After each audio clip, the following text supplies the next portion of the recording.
MLC Chandrasekhar Reddy ప్రభుత్వ భూములను కబ్జా చేసి తన విద్యా సంస్థల్ని కట్టుకున్నారు, నడుపుతున్నారు అని చెప్పి శాసన మండలిలోనే మీ మీద ఒక ఆరోపణ తెలుగుదేశం పార్టీ సభ్యుల నుండి వచ్చింది. నిజమేనా?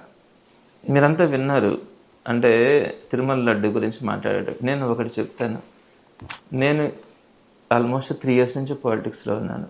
ఏ వ్యక్తిని కూడా నేను పొరపాటుగా చిన్న మాట కూడా అబద్ధం మాట్లాడడానికి కానీ వాళ్ళ మనసుని బాధ పెట్టాలని కానీ నేను ఏ రోజు మాట్లాడలేదు. ఒక చిన్న 4th grade ఎంప్లాయీ వచ్చినా కూడా నేను గౌరవంగా చూస్తాను, మాట్లాడతాను.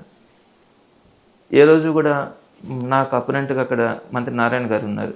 నేను నారాయణ గారిని కూడా ఇప్పుడు కూడా నారాయణ గారు లేదా నారాయణ సార్ అనే మాట్లాడతాను. ఇక్కడ ప్రెస్లో మాట్లాడినా కూడా విమర్శిస్తాం, పొలిటికల్గానే మాట్లాడతాం. కానీ నాకు ఒక కమిట్మెంట్. నేను ఒక పార్టీలో ఉన్నాను.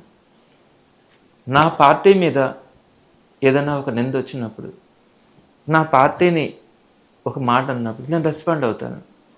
ఆ రెస్పాండ్ అయ్యే క్రమంలో నేను నెల్లూరులో మాట్లాడుంటాను, ఇక్కడ మాట్లాడుంటాను, కౌన్సిల్లో కూడా మాట్లాడుంటాను. దీనికి అనేకమైనటువంటి సందర్భాల్లో నెల్లూరులోనే బెదిరిస్తారు, ఎడ బెదిరిస్తారు. నేను ఒకటి నమ్ముతానండి, తలరాత. నేను పుట్టుకతో నేనేమి ఎమ్మెల్సీ అవుతానని ఇంకోటి అవుతానని నేను అనుకోలేదు. సో భగవంతుడు ఇచ్చినటువంటిది.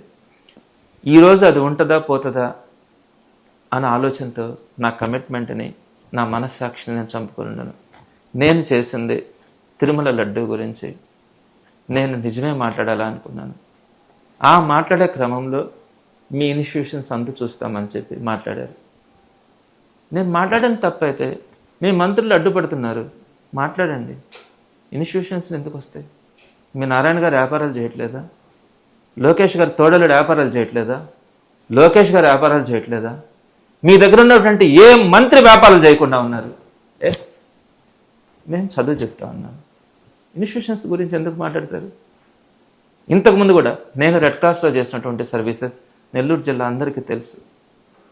దాంట్లో కూడా నన్ను పక్కన పెట్టడానికి కలెక్టర్ని అడ్డం పెట్టుకొని బలవంతం చేసి నన్ను పక్కన పెట్టాలనుకున్నప్పుడు నేను స్వచ్ఛందంగా రాజీనామా చేసి వచ్చినాను.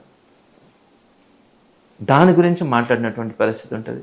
వీళ్ళకి ఏంటంటే అవతల వ్యక్తిని ఏదో ఒక విధంగా బెదిరించాలా, మానసికంగా ఇబ్బంది పెట్టి కంట్రోల్ చేయాలన్న ఆలోచన తప్ప అటువంటి దానికి ఏ ఒక్కరూ కూడా వైఎస్ఆర్సీపీలో ఉండేవాళ్ళు ఇన్ని రోజుల జర్నీలో ఎవరు కూడా ఆలోచించే పరిస్థితి, భయపడే పరిస్థితి ఉండదు. సో తప్పకుండా కూడా ఏదున్నా కూడా నిజాయితీగానే ఉన్నాం, నిజాయితీగానే ఉంటాం.